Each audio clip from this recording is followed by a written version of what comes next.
Hello, FlossTube. We're the real Housewives of Cross Stitch. I'm Priscilla. And I'm Chelsea. And Ronnie's at home. Cash is napping.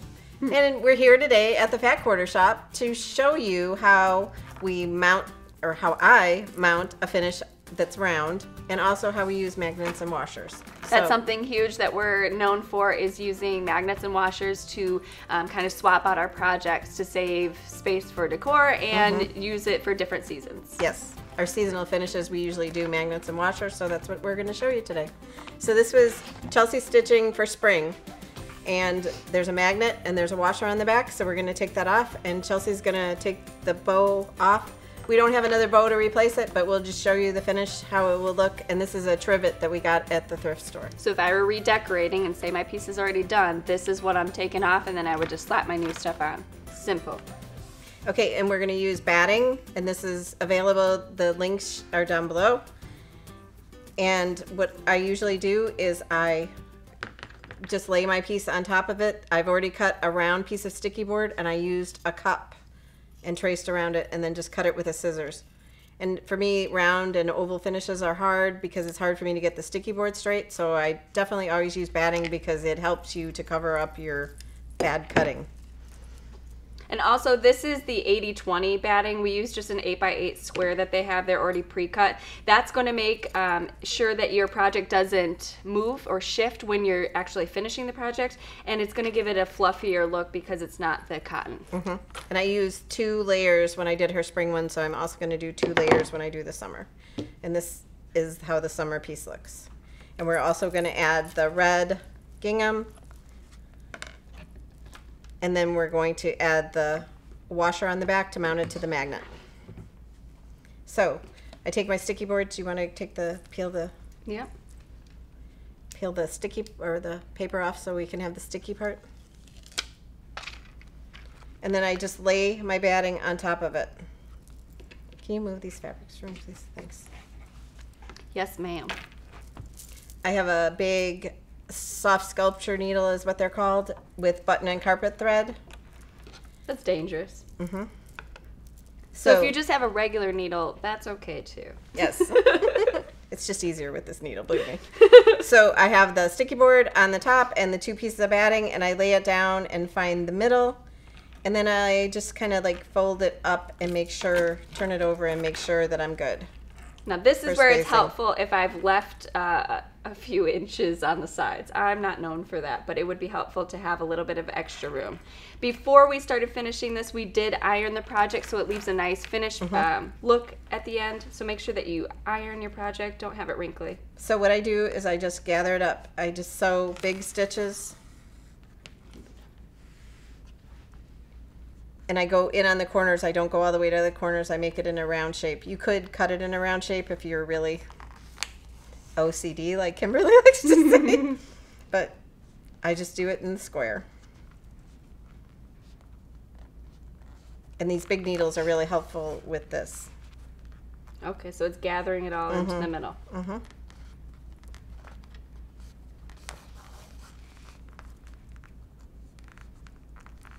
And then go like 1 stitch into where you already started. And hopefully you don't get any knots. Okay. So then at this point, I will hold onto it tightly and I will turn it over, and you can see that it's centered. So then what I do is I go from side to side, almost like lacing, but not technically. As many, yeah.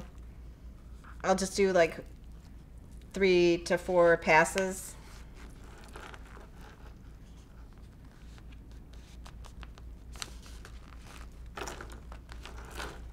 And just pull it really tight. And I use button and carpet thread. I'm not sure if button and craft thread, not carpets. So it's a little bit stronger, so I can pull it tight. And this can be as neat as you wish it to be. I mean, if you're looking at this and like, oh my goodness, you could make these straight, but nobody's going to see the back of our project. So if you want to take the extra time to do that, by all means. If you have a lot of things to do, this works just as well. Okay, so there it is. And if I'm at home, I'm going to take the glue gun and I'm going to go underneath all this. This glue gun tip is really thick, so I'm just going to go under where I can get it. Okay. Just so it has a little bit to hold it, to make sure that it's not going to go anywhere.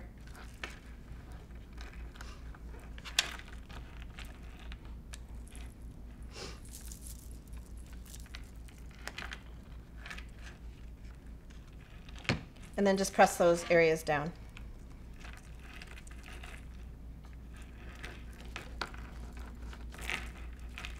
Okay, so this is going to go on there, but first we're going to add some trims.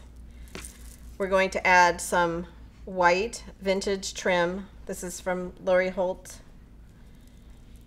And I'm going to turn it over again and just hot glue it just very lightly on the back. So right on the edge, you're going to put the little bead of glue. Okay.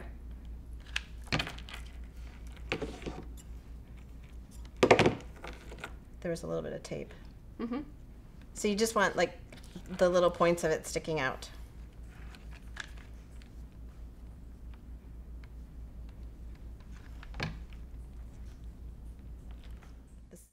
So you might need to just hold it for a couple of seconds if you're using this. It's better Rick than I have at home, I think. And just carefully push it down so you don't burn your fingers.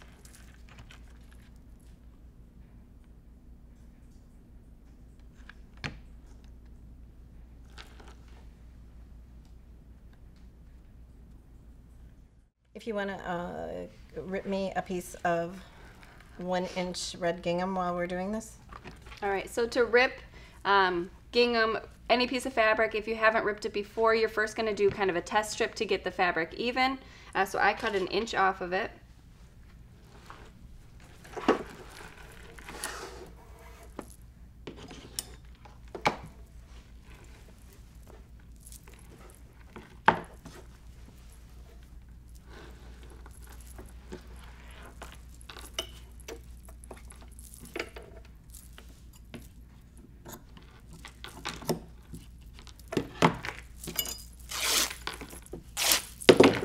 Okay, and then when you get to the end, you need to try to overlap it so that the ends meet up so that it doesn't look awkward in that one spot.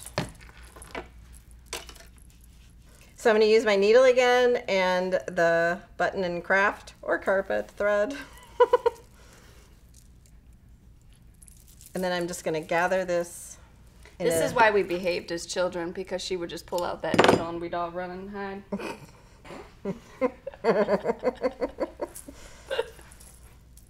She's bad.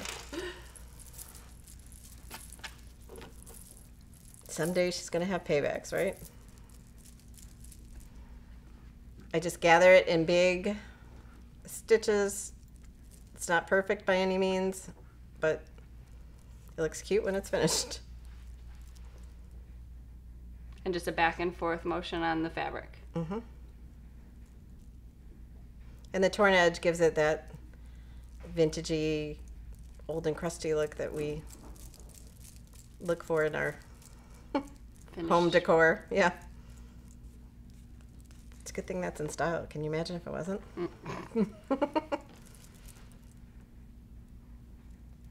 And when you rip the fabric, there are going to be extra threads. You just cut those off. My bracelets make a lot of noise. Oops. Okay, so then when you get to the end, you want to cut that? These are scary too. Our scissors at home need sharpening, or we need new scissors maybe. Okay, so if you just lay it down and make yourself a little circle, and then place your finished piece on top and see how much you want to stick out. Then you can make it bigger or smaller.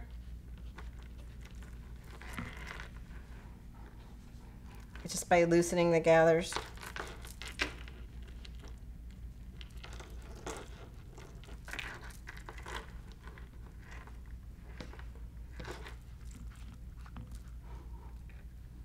That's perfect, or close to perfect. And it looks really cute. Okay, so when I do the square, I'm going to attach the two ends together now that I have the right size. When I do the square pieces, I usually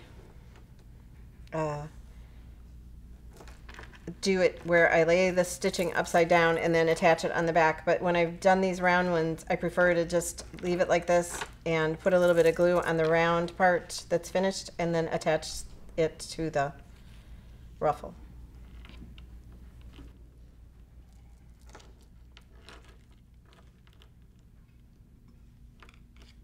So quiet in here.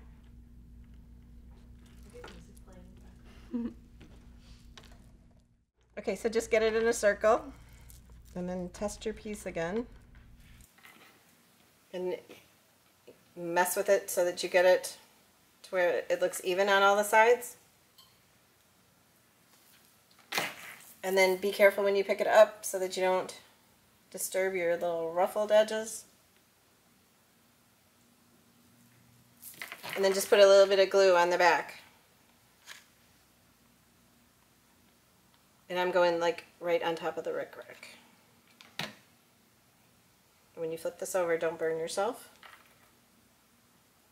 Just lay it right down on top. And while the glue is still wet, you have time to pull areas out or push areas in, whatever you need to do. Yeah, you just want to make sure it's even on all the sides. Mm-hmm.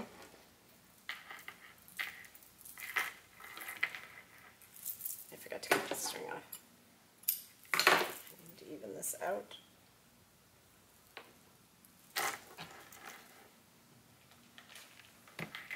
And then you can go to the back, and if there's any places that you need to, that you feel like you need to tack it down with the glue, you can do that. But there it is.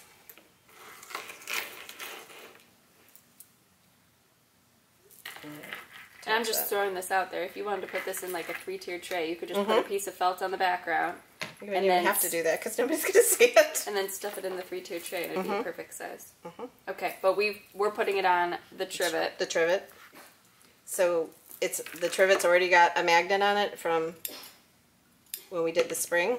And the backing fabric, so we don't have to replace this. This is a neutral color that we can use for all of the seasons. And we've got big magnets and washers. So these... Okay, so we already have a magnet, so we don't need a magnet on this one, but we are going to attach a washer to the very back. And I just use the glue again. Now we put the magnet on the base piece because those are more expensive if you're shopping for them. The washers are cheap. Right. They're cheap. So you only have to use one magnet for 4 designs. Correct. So I just glued it on with hot glue.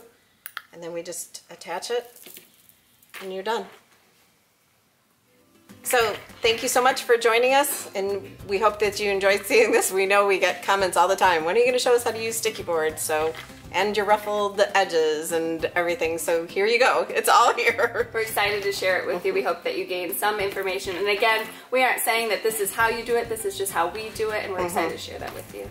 And thank you, Kimberly, for having us. We appreciate it, and we've loved being here. So you can follow us on Instagram at Priscilla Blaine, at Chelsea356, Priscilla's2000, on Facebook, Priscilla's2000.blogspot.com, where you'll see more of all of these things that we show. And follow us in our stitching group, or not follow us, but join us in our stitching group, Stitching with the Housewives, and also our YouTube channel, The Real Housewives of Cross Stitch. And you can check out more videos where we show finishes, 3-tiered trays, our haul, and our live stream on Fat Quarter Shop Cross Stitch.